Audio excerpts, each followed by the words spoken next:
मेरा दिल करता है कि एक किताब लिखूं जिसका उन्वान मर्द हो, उसका सब्र लिखूं, उसका कर्ब भी लिखूं, उसकी आह लिखूं और उस आह पे वाह लिखूं, उसकी जात पर उठते वो सवाल लिखूं जिसे सुनकर वो रो देता है या कभी चुपचाप सब कुछ सहकर खामोश हो जाता है। मर्द के सिर्फ पैदा होने की खुशी मनाई जाती है, उसके बाद वो मरते दम तक औरत की खिदमत करता है, वो चाहे किसी भी रूप में हो। से देखिए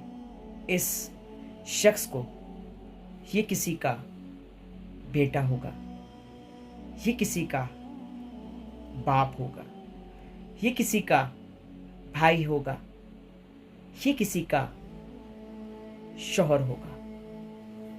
अगर इसे सिर्फ अपना पेट ही पालना होता तो शायद ये एक रात भूखे रहकर सोने को तरजीह देता।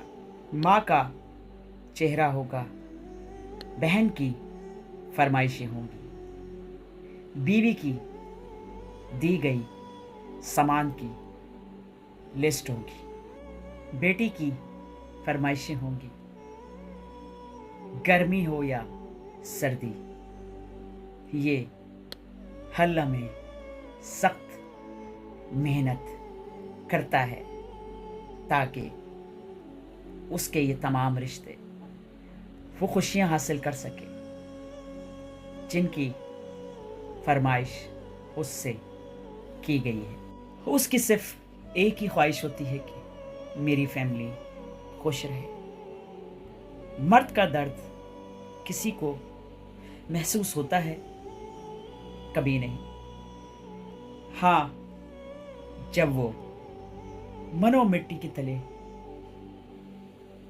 चला जाता है तब हर रिश्ते को पता चल जाता है कि उन्होंने उसकी जिंदगी में उसकी कदर नहीं की और सिर्फ दिया तो उसे जिम्मेदारियों का बोझ। कभी उसकी ख्वाहिश किसी ने नहीं पूछी? क्या कभी उसे अच्छे कपड़े पहनने का दिल नहीं चाहता? क्या कभी उसे काम पर से छुट्टी करने का दिल नहीं चाहता? क्या कभी उसका दिल ये नहीं चाहता कि वो भी अपने बीवी बच्चों के साथ बैठकर गरम गरम खाना खाए? क्या कभी उसका दिल नहीं चाहता कि वो भी सैर व तफरीह के लिए जाए? मगर वो कभी भी खुद पर खर्चा नहीं करता।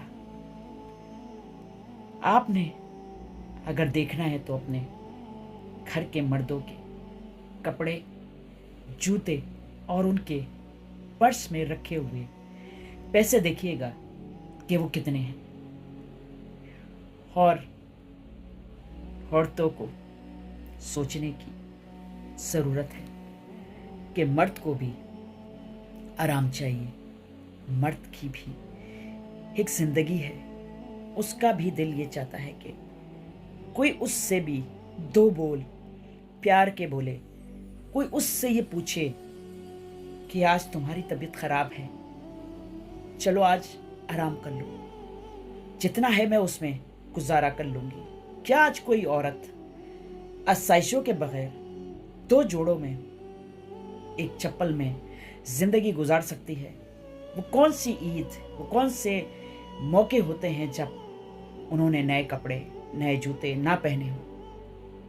क्या उनके घर के मर्दों ने भी उतने ही कपड़े बनाए होते हैं? सोचिएगा ज़रूर, क्योंकि मैं ये किताब मर्दों पर लिखना चाहती हूँ जिसका उन्वान वो मर्द है जो सारी ज़िंदगी सिर्फ और सिर्फ जिम्मेदारियों के बोझ के तले जीता है और बिलाखिर दुनिया से रुखसत हो जाता है।